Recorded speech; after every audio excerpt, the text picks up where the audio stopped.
Olá pessoal, essa é a nossa aula sobre limite de uma função racional. E vamos analisar o primeiro caso.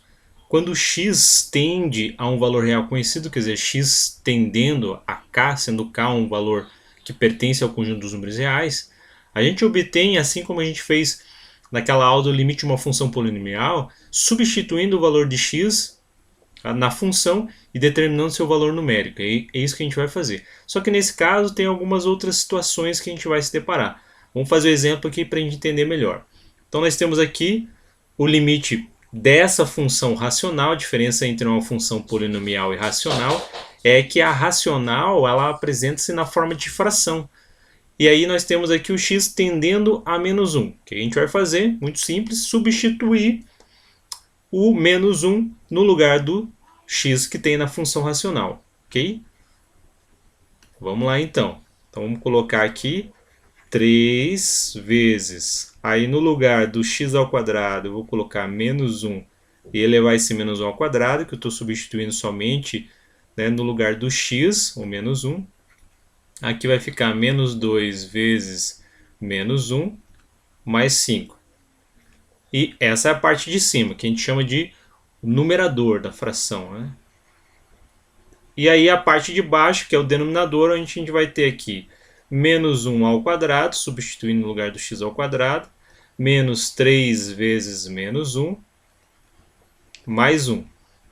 Resolvendo, nós temos aqui em cima menos 1 ao quadrado é um positivo, que multiplicado por 3 vai resultar em 3. Menos 2 multiplicado por menos 1 dá mais 2. E aí repete o mais 5. Agora na parte de baixo nós temos aqui menos 1 ao quadrado, que vai dar um positivo. Menos 3 com menos 1 vai dar mais 3, né? Menos com menos fica mais na multiplicação. E aqui mais 1. Então o que nós temos aqui? 3 mais 2, 5. 5 mais 5, 10. E embaixo, 1 mais 3 mais 1, 5. Aí como ficou, né, um número exato aqui, 10 divididos por 5 resulta em 2. Então esse é o limite para essa função, 2. Ok? Vamos para o nosso segundo exemplo aqui. Nós temos aqui o limite dessa função racional, onde o limite de x tendendo a 1.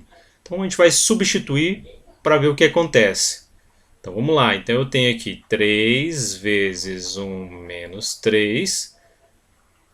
E embaixo eu vou ter 1 ao quadrado menos 2 vezes 1 mais 1. Calculando aqui do lado, 3 vezes 1 dá 3, menos 3. E aqui vai ficar 1 ao quadrado dá 1, menos 2 vezes 1 dá menos 2 e mais 1.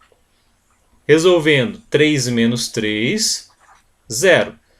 1 mais 1, 2. 2 menos 2 também dá 0. Só que 0 sobre 0 é uma indeterminação.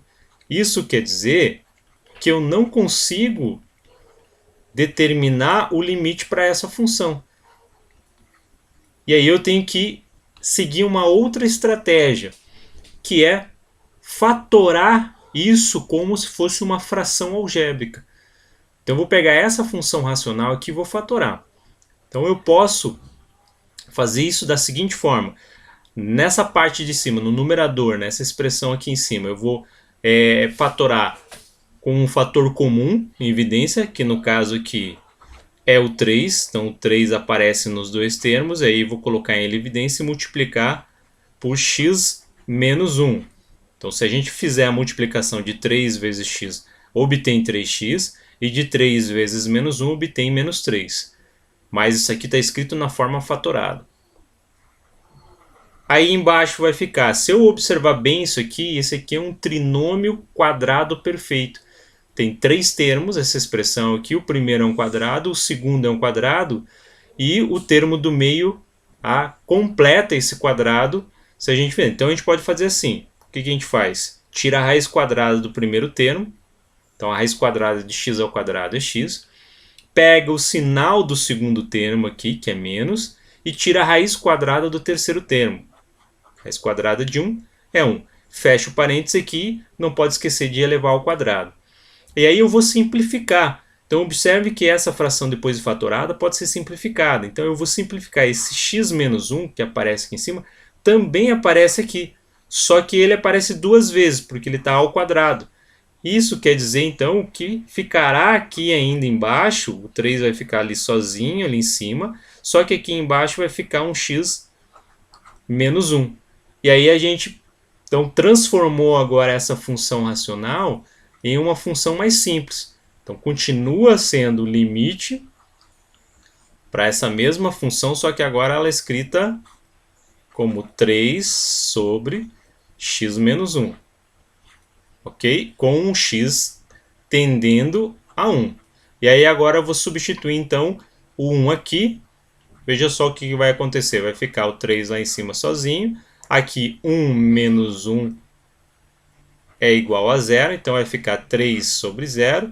E como a gente está calculando o limite, quando o 0 fica aqui no denominador, 3 divididos por 0, se fosse fazer essa conta naturalmente, seria 3. Mas como a gente está calculando o limite, sempre que o denominador é 0 e aqui em cima é um número real, no caso 3, o resultado disso aqui vai ser mais infinito. Ok? É isso daí. Até a próxima aula.